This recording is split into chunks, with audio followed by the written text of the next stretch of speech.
Okay, next question क्या कह रहा है, आपके स्क्रीन पे आ रहा होगा, मेडिकल में पूछा हुआ क्वेश्चन है।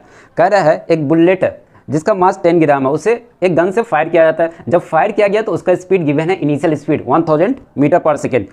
इसके बाद एक अर्थ लेवल पे जाके क्या स्ट्राइक करता है, यानी कि फाइनल वेलोसिटी होगा क्या दिया हुआ 500 मीटर पर सेकेंड। तो आपको फाइंड क्या करना है, वर्क डन फाइंड करना है, किसके थ्रू, किसके अगेंस्ट, एयर फ्रिक्शन के अगेंस्ट। अच्छा, किसी भी गन से अगर आप बुलेट फायर करते हो तो इस तरफ बुलेट जाएगा, ओके, एयर होता है तो एयर उसे रोकने का कोशिश करता है। तो यही जो है आपका जो एयर जो रोक रहा है ना, उसी के थ्रू आपको क्या फाइंड करना, वर्क डन फाइंड करना है। तो क्वेश्चन में जो गिवन है वो हम यहाँ पे लिख रहे हैं, मास दिया हुआ है कितना है 10 ग्राम।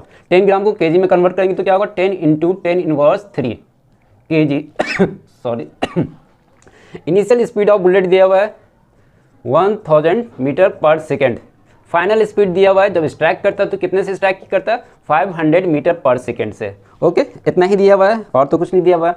अब हम यहाँ पे अप्लाई करेंगे वर्क एनर्जी थ्योरम। क्या अप्लाई करने वाले हैं यहाँ पे, work energy theorem. Work energy theorem क्या कहता है, net work done equal to change in kinetic energy. अच्छा, अब ध्यान दो, यहाँ पे नेट वर्क डन ग्रेविटेशन के थ्रू नहीं हो रहा है, या हम कह सकते हैं ग्रेविटेशन के थ्रू नहीं हो रहा है, एक्सटर्नल फोर्स के थ्रू नहीं हो रहा है। वर्क डन कौन कर रहा है, यहाँ पे एयर कर रहा है। तो हम डायरेक्ट लिख सकते हैं work done air friction equal to change in kinetic energy को हम लिख सकते हैं kinetic energy final minus kinetic energy initial. Okay, अब फाइनल काइनेटिक एनर्जी हम यहाँ पे लिखेंगे और इनिशियल काइनेटिक एनर्जी लिखते हैं। फाइनल हमारा काइनेटिक एनर्जी क्या होगा, हाफ मास कितना है, अच्छा पूरा लिख ले, हाफ mv1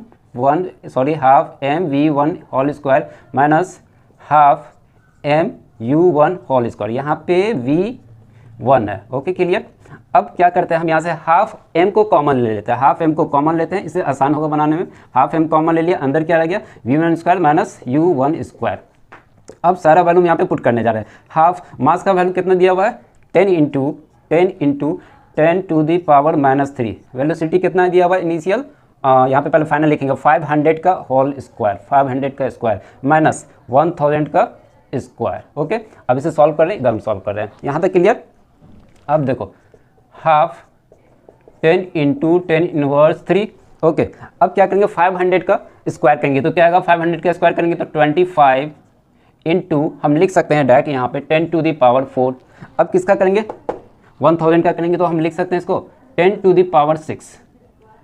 ठीक है, अब यहाँ से हम क्या करेंगे 10⁴ को कॉमन लेते हैं, 10⁻, अच्छे से भी सॉल्व कर लेते हैं। इसको सॉल्व करेंगे तो क्या होगा 10⁻⁻²। यहाँ से 10⁴ कॉमन ले रहे हैं तो 10⁴ कॉमन ले लेंगे तो क्या रह जाए लेफ्ट 25 माइनस यहाँ पे 10⁻²। ओके, अब देखो यहाँ से ये इसको क्या करेंगे, माइनस है यहाँ पे प्लस है तो होगा 1000 डायरेक्ट लिख रहे हैं, सॉरी 100 डिवाइडेड बाई 2 और 25 माइनस कितना है आपका यहाँ पे 100 तो कितना हो जाएगा 75 हो जाएगा, माइनस में होगा, ये माइनस हम यहाँ पे लिख रहे हैं। अब इसको सॉल्व करेंगे, ये यहाँ से कैंसिल होगा 50 और फिर इसको मल्टीप्लाई करेंगे तो 5 कितना होगा 3750 माइनस में आ रहा है, यानी कि इतना जूल आ रहा है। ठीक है, अब ऑप्शन में देखो क्या ऑप्शन में है क्या, ये आंसर नहीं है, माइनस में नहीं है प्लस में। अब माइनस ये क्यों आ रहा है, माइनस इंडिकेट कर रहा है एयर रेजिस्ट, ये आपको क्वेश्चन में दिया हुआ लिखा हुआ है the work done in joule for overcoming the resistance of air. तो ये नेगेटिव साइन इंडिकेट कर रहा है एयर रेजिस्टेंस को इंडिकेट कर रहा है। तो आंसर ऑप्शन नंबर आपको कौन सा होगा,